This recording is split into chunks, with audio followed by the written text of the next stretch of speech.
1962. Jadi sebelum tahun 1962 itu almarhum Simbah Haji Dibio Sumarto itu bekerja di salah satu produsen tenun lurik juga sebagai buruh tenun. Nah, setelah itu dari tahun 1962 itu beliau memutuskan keluar dan bikin perusahaan lurik sendiri, yaitu Kurnia Lurik.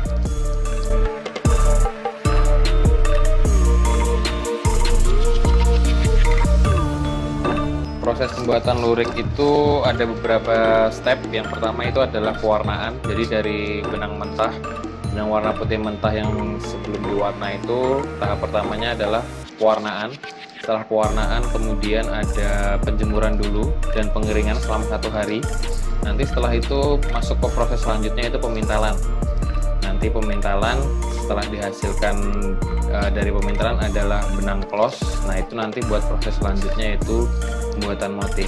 Nah, setelah pembuatan motif disusun seperti motif yang diinginkan, kemudian proses terakhir adalah tenun.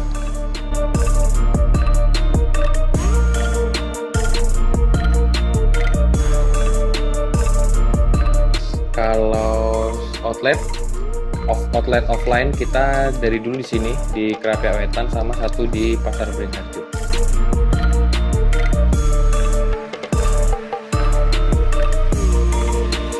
Produksi lurik dari motif yang klasik sampai yang kontemporer. Jadi kita berusaha memodifikasi motif aja.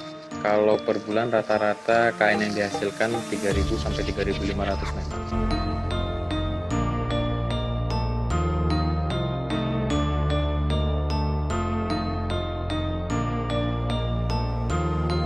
Untuk rentang harga kita dari di 37.000 per meter itu untuk yang lebar 70 cm.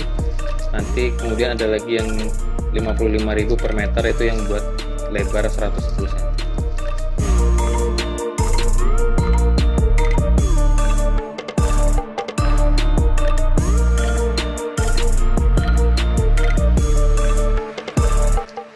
Ciri khas mungkin kita mempertahankan spek dan kualitas dari zaman Simbah dulu, seperti alat tenunnya, spek benangnya, warnanya, dan lain-lain.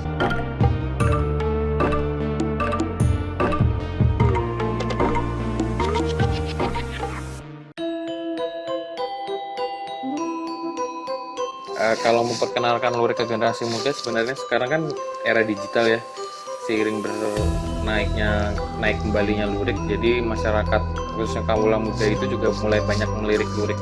Jadi yang kesini juga rata-rata ada yang anak muda, mereka mencoba-coba desain baju, desain tas, dan lain-lain pakai lurik seperti itu.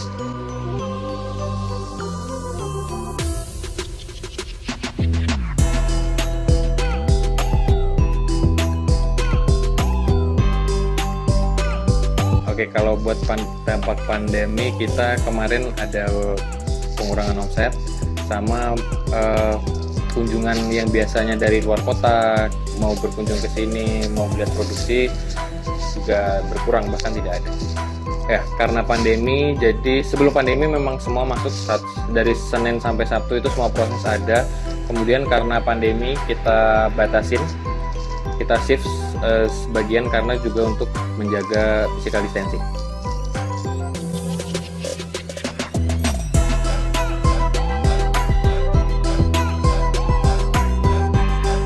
Jadi caranya kami di Kurnia Lurik untuk survive selama pandemi adalah kami lebih intens lagi di online-nya. Kita giatkan lagi, kita update-nya biasanya cuma sehari 2 kali, kita bisa 3-4 kali.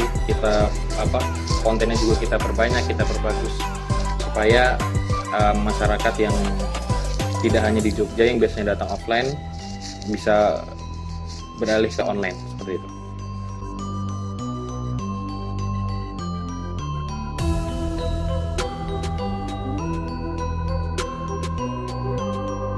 Kalau dulunya banyak pengusaha tenun sore, tapi akhirnya tidak bisa bertahan, yang berlangsung produksi terus ya Kurnia Lurik ini.